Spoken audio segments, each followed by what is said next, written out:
construyendo saberes, transformando vidas. Al norte de la planicie, la ciudad indígena Unza del cacique Muisca, Unzaúa, hoy Tunja, capital del departamento Boyacá, se levanta la institución educativa Antonio José Sandoval Gómez, enclavada entre colinas de bellos amaneceres que invitan a soñar con triunfos, prosperidad, una vida feliz y tranquila. Cuenta con 2 sedes, una rural y otra urbana, con los diferentes niveles, desde preescolar hasta grado 11º.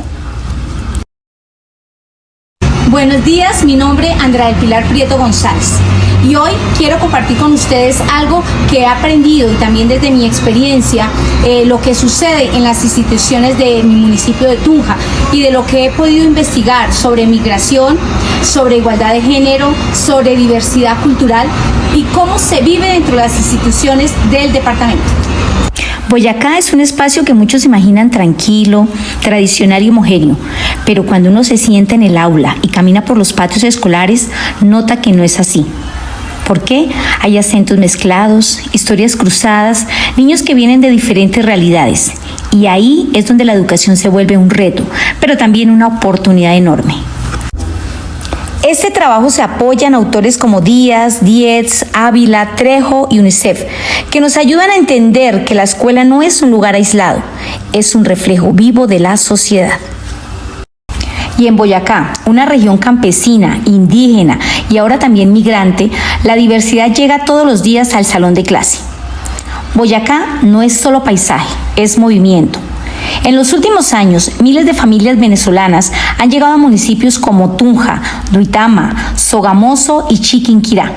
Vienen buscando estabilidad, trabajo, educación para sus hijos y, como suele pasar, es la escuela el primer lugar donde se hacen visibles. Según el Laboratorio de Economía y de Educación de la Universidad Javeriana, más de 600.000 estudiantes venezolanos están en el sistema educativo colombiano. Hace 5 años eran apenas una fracción. Esto quiere decir que nuestras aulas cambiaron y no podemos ignorarlo. Pero más allá de los números, hay personas. Hay niños que dejaron amigos, abuelos, casas, países completos. Hay mamás que llegaron a Boyacá con lo opuesto. Y todo esto llega al colegio. Díaz habla de interculturalidad, multiculturalidad, como el simple hecho de que convivan varias culturas en un mismo espacio. Y sí, eso pasa en Boyacá, pero convivir no siempre significa integrarse. Por ejemplo, vemos niños venezolanos que dicen pocas palabras porque temen que lo imiten, o un niño campesino que piensa que sus compañeros migrantes vienen a quitarle oportunidades, o también un adolescente indígena que siente que su cultura no está en los libros. Eso también es multiculturalidad. Compartir paredes, pero no necesariamente compartir mundos. Aquí es donde las escuelas muchas veces se quedan en lo superficial. Celebramos el Día de la Diversidad, llevamos dulces típicos, hacemos una danza, pero seguimos sin hablar de discriminación, de prejuicios o de xenofobia. Bueno, Naomi, para ti, ¿cómo ha sido estudiar aquí en Tunja? Bien, me gusta mucho. ¿Te has sentido bien siempre? Sí, ¿Alguna vez te has sentido incómoda, te has sentido mal? ¿Por qué? porque cuando yo llegué, mi amiguito Martín se burló de mí la primera vez cuando yo llegué. ¿Y por qué crees que se burló? No sé, De pronto como tú hablabas o... No sabemos. Pero ahora, ¿cómo están con Martín? bien. Bien, ya son amigos, son familia. ¿Sí? Ah, bueno. Gracias. Dietz va más allá. Él dice que la interculturalidad no es coexistir, sino reconocernos de verdad. Es preguntarnos por qué el otro actúa como actúa. Es entender sus miedos, sus acentos, su historia. Por ejemplo, cuando un docente le pregunta a un niño venezolano qué extraña de su colegio anterior, o cuando un grupo de estudiantes escucha la historia de una niña guas sin juzgarla. O también cuando un profesor deja que las diferencias sean tema de conversación, no motivo de burla.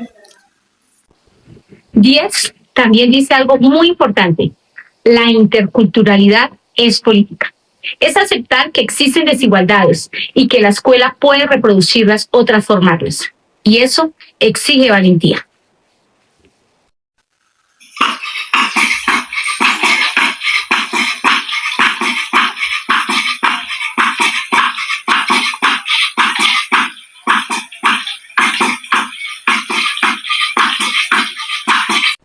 Buenos días, nos encontramos con la docente Nuri Quintero y queremos saber ustedes del aula cómo hace como docente para integrar estudiantes de diferentes orígenes. Bueno, inicialmente dentro de la institución y dentro del aula de clases se hace un primer ejercicio que es un diagnóstico para identificar los contextos de donde vienen nuestros estudiantes y poder hacer una integración con todos los niños y niñas con los que trabajamos, identificar intereses, gustos, que es la principal, digamos, motivación que los niños tienen para poder estar dentro de la institución. Asimismo, pues nosotros tenemos en cuenta el nivel educativo donde ellos vienen para poder hacer una nivelación y poder trabajar pues en conjunto, poder hacer ajustes razonables a sus actividades, a las tareas, ejercicios que se puedan hacer tanto en el aula de clase como en casa. Muchísimas gracias.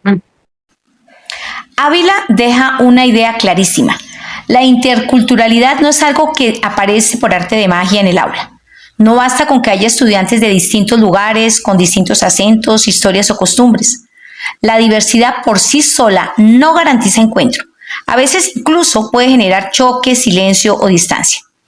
Ávila dice algo muy potente: la interculturalidad se aprende. Y eso significa que la escuela y nosotros como docentes tenemos una tarea enorme: aprender a trabajar con esa diversidad, sostenerla, cuidarla, volverla un puente y no una barrera. Porque cada estudiante trae un mundo entero en la mochila. Y cuando ese mundo llega al aula, no llega vacío, llega con preguntas, pero también con esperanza, con ganas de volver a empezar, pero también con heridas que no siempre se ven. Entonces, ¿qué necesita desarrollar una escuela intercultural? Ávila lo organiza en 3 competencias: actitud, conocimiento y habilidades. Pues yo lo imagino como esas 3 llaves que abren la puerta del encuentro real. Actitud. No es un extra bonito.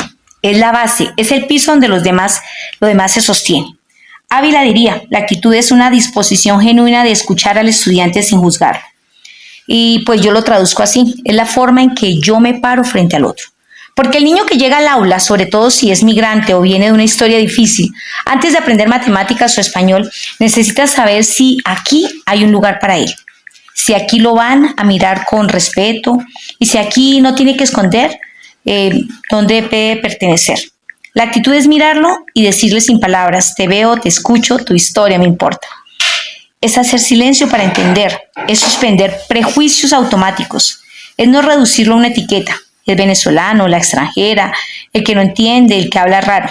Es abrir un espacio interno de empatía, porque nadie aprende donde se siente juzgado y nadie florece donde siente vergüenza de sí mismo. Segundo, conocimiento.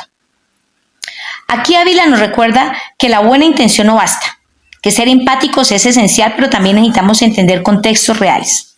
Conocimiento es saber que puedo o que puede estar viviendo un estudiante cuando llega. Por ejemplo, piensa en un niño venezolano que entra a un salón.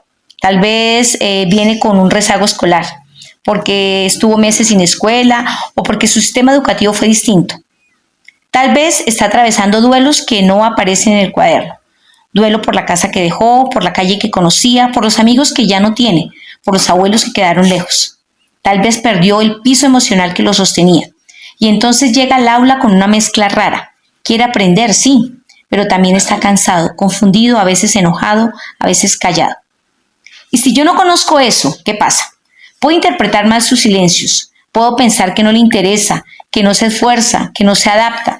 Pero cuando conozco su historia, cambia la mirada. Entiendo que lo que veo no es flojera, es supervivencia. No es desinterés, es un proceso interno de reconstrucción. Ese conocimiento nos hace más justos, nos ayuda a acompañar sin romantizar el dolor, pero sin ignorarlo. Y la tercera competencia son las habilidades. Esto es cómo lo hago en la escuela, porque podemos tener la mejor actitud y mucho conocimiento, pero igual necesitamos herramientas para actuar. Ávila habla de habilidades como la capacidad para manejar conflictos, guiar conversaciones, integrar voces distintas. Yo pienso en algo muy concreto. En el aula siempre aparecen microconflictos culturales. Una palabra que hiere, una burla por el acento, un malentendido por costumbres diferentes o incluso tensiones entre familias, historias políticas, fronteras. Las habilidades son lo que nos permiten intervenir sin humillar, sin apagar la conversación, sin hacer que nadie se sienta atacado. Es tener recursos para decir, aquí todas las voces cuentan, pero aquí cuidamos cómo hablamos. Es saber transformar una diferencia en aprendizaje compartido, guiar un diálogo donde no gana el más fuerte, sino donde se escucha al que casi nunca habla. Y también es diseñar actividades donde la diversidad no sea un tema de una semana cultural, sino algo vivo en lo cotidiano, en los ejemplos que usamos, en las historias que leemos, en las celebraciones que reconocemos. Es la forma de hacer equipo. Entonces, lo podemos resumir. Ávila nos deja esto. La interculturalidad no se improvisa, se construye cuando la escuela desarrolla actitud para escuchar con apertura, conocimiento para atender la historia que cada quien trae y habilidades para convertir la diversidad en encuentro, no en choque. He visto profes de Boyacá con una sensibilidad enorme, que no solo enseñan matemáticas, sino que acompañan procesos humanos. Eso también es educación. El tema de género es igual de urgente. Y no lo digo como algo de moda o como un tema más del colegio. Lo digo porque atraviesa la vida diaria de nuestros niños, nuestras niñas y nuestros adolescentes. Y porque define a veces, sin que nosotros lo notemos, quién se siente capaz y quién se siente seguro y quién aprende con libertad. A veces creemos que hablar de género es hablar de algo lejano, algo grande o teórico, pero en realidad el género se juega en lo cotidiano, en lo que se permite, en lo que se espera, en lo que se calla. Y también en lo que se repite todos los días como si fuera algo normal. Por eso quiero que primero nos acompañemos un momento de la UNICEF, porque ellos lo explican desde una idea muy clara. La igualdad no es un favor, no es un premio, es un derecho que protege la vida y el futuro de cada estudiante. Hola, Odi. Para mejorar el mundo, los países se han fijado como meta, en el año 2030, alcanzar 17 objetivos. Odi, hoy vienes a hablarnos de 2 de ellos: la igualdad entre hombres y mujeres y la reducción de las desigualdades. Estos 2 objetivos hacen posible que se respete un derecho muy importante de la infancia. ¿Cuál es este derecho, Odi? El derecho a la igualdad entre niños y niñas. ¿Correcto, Odi? Todavía hoy, en muchos lugares, las niñas y las mujeres no pueden estudiar, hacer deporte, trabajar en lo que les gusta, salir de casa solas o incluso conducir un coche. La mayoría de las personas no está de acuerdo con esta situación, pues supone una injusticia para ellas y una gran pérdida para todos. Al no contar con ellas, las sociedades se empobrecen, se hacen menos justas y menos solidarias. Tenemos derecho a cumplir nuestros sueños, a crecer como personas sin ser discriminados por razón de sexo. Sí, Odi, la suma de todas las personas hacen que construyamos un mundo mejor. Odi, ahora, ¿qué pueden hacer nuestros amigos y amigas desde el colegio? Sí, pueden observar y reflexionar sobre lo que ven a su alrededor. ¿Acaso una niña no es capaz de resolver problemas de matemáticas? ¿Por qué una niña no puede jugar al fútbol? Nuestros amigos y amigas saben que los derechos de las niñas y de las mujeres deben respetarse, porque todos, niños y niñas, hombres y mujeres, tenemos los mismos derechos. Gracias, Odi. Ha sido muy interesante. ¡Nos vemos pronto! Miremos esto con calma, porque cuando un niño o una niña crecen y creen que valen menos o que no pueden llegar a ciertos lugares, la desigualdad ya empezó a hacer daño, aunque nadie lo haya querido así. Y cuando uno baja eso a lo que vivimos aquí, se ve clarísimo. Por ejemplo, en Boyacá todavía vemos desigualdades muy concretas. No son teorías, son cosas chiquitas, pero que pasan todos los días, pero que pesan mucho. Vemos que niñas cargan con más tareas en casa, que tienen menos acceso a tecnología no porque no quieran, sino porque no se prioriza para ellas, que a veces crecen aprendiendo a ser más juiciosas, más calladas, más responsables, mientras a los niños se les permite ser más sueltos, explorar, equivocarse, hablar más fuerte. Y claro, eso llega al aula.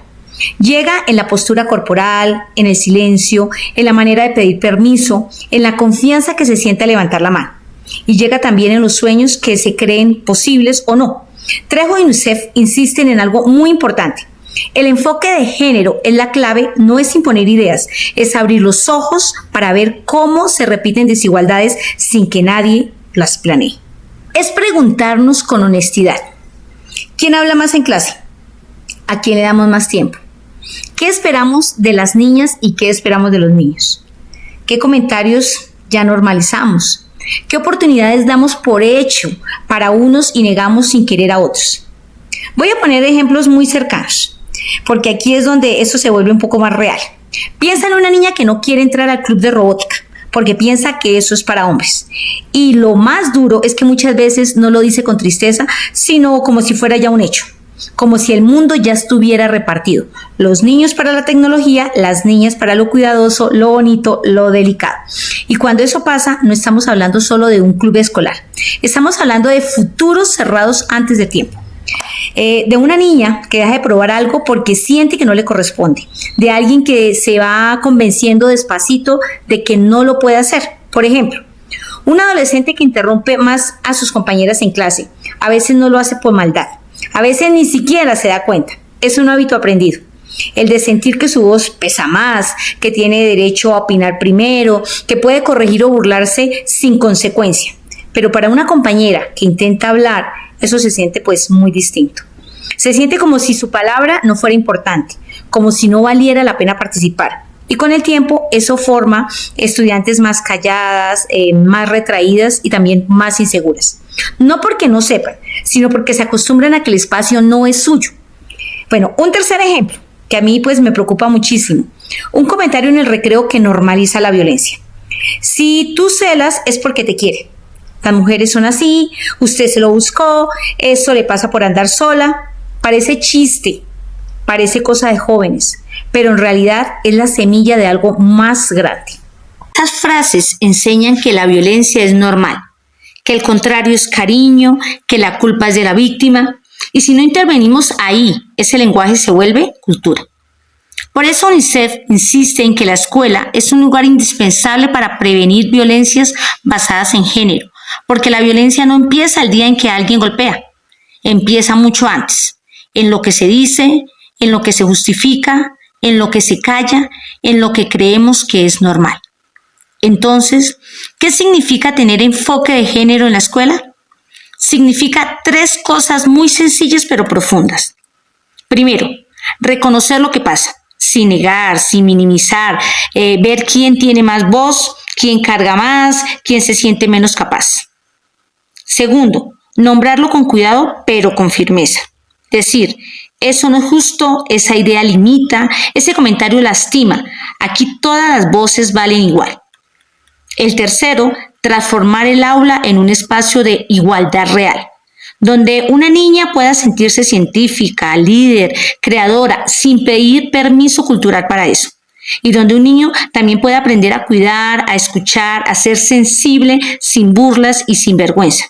Y ojo, eso no se trata de poner a niños contra niñas, al contrario, se trata de liberar a ambos de cajas injustas, a las niñas de las cajas que las achican, a los niños de las cajas que les obligan a demostrar fuerza todo el tiempo. Porque una escuela con enfoque de género es una escuela que cuida, que enseña a convivir desde el respeto, que construye relaciones más sanas y más humanas, y que le dice a cada estudiante: tu lugar aquí no lo define tu género, lo define tu dignidad y tu potencial. Y si el aula logra eso, no solo mejora la participación o las notas, mejora la vida. Trejo explica que el enfoque de género es una herramienta para equilibrar estas desigualdades. UNICEF dice que la escuela debe ser un espacio donde niños y niñas se sientan seguros, escuchados y con las mismas oportunidades. Buenos días, mamita. Tenemos la mamita de Naomi, ella viene de Venezuela. Me gustaría saber si su merced considera que ustedes han tenido oportunidades, tanto los niños y las niñas, en las instituciones educativas aquí a nivel de Boyacá. Bueno, primero que todo, darles las gracias porque de verdad que sí nos han dado muchas oportunidades, tanto como a los niños como a mí. Y me siento muy orgullosa porque ellos han avanzado y avanzaron demasiado. Y bueno, lo único que ahorita es que ellos estén legal aquí en el país. Que bueno, ya decía, ya vamos a organizarlo. Y nada, me siento muy orgullosa porque de verdad que he aprendido demasiado y con la expresión muy agradecida porque por la oportunidad que le han brindado y para mí eso me hace sentir bien y feliz porque Muchas gracias, mi amor. No todas las desigualdades se viven igual. Una niña migrante no enfrenta lo mismo que un niño campesino. Una adolescente indígena no vive lo mismo que una niña urbana. Por eso, cuando hablamos de igualdad, no podemos hablar en general. Tenemos que mirar cada historia, cada cruce de identidades. Eso es lo que dice Dietz, Ávila, Trejo y UNICEF. Llaman un enfoque interseccional. Y aunque la palabra suene complicada, la idea es muy sencilla. Las desigualdades no aparecen solas, se mezclan. A veces una persona no enfrenta un solo obstáculo, sino varios al tiempo, y eso hace que su experiencia sea distinta. Es como si cada estudiante caminara con una mochila diferente. Algunos llevan una carga más liviana, otros la llevan más pesada y otros llevan varias capas encima, sin que nadie lo note a simple vista. Por eso, el enfoque interseccional no es una teoría lejana, sino una forma más fina y más humana de mirar. Nos ayuda a preguntarnos, ¿qué barreras concretas está viviendo esa persona hoy? ¿Qué cosas de su contexto afectan su manera de aprender? ¿Qué necesita para tener las mismas posibilidades que los demás? Porque a veces creemos que estamos siendo justos, simplemente dando lo mismo a todos. Pero si las condiciones de partida son distintas, dar lo mismo termina siendo insuficiente para algunos. La interseccionalidad nos recuerda algo muy importante. No mirar a nuestro estudiante como casos o etiquetas, sino como personas completas, con historias que se cruzan y se acumulan. Y eso en el aula cambia la forma de acompañar. Nos vuelve más atentos, más sensibles, más capaces de ver lo que no se ve. Al final, en esto, la igualdad real empieza cuando nadie queda invisible, cuando la escuela se toma el tiempo de entender qué vive cada estudiante y qué necesita para aprender con dignidad.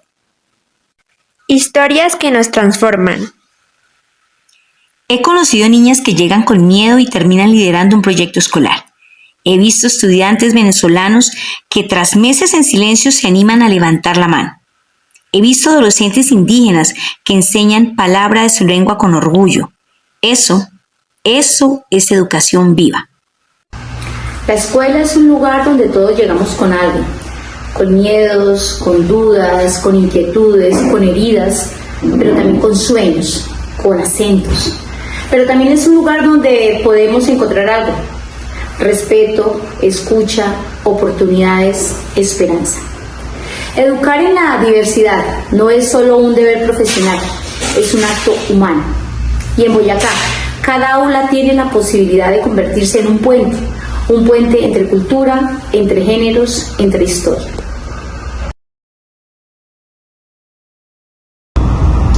Que la escuela siga siendo eso, un lugar donde quepamos todos.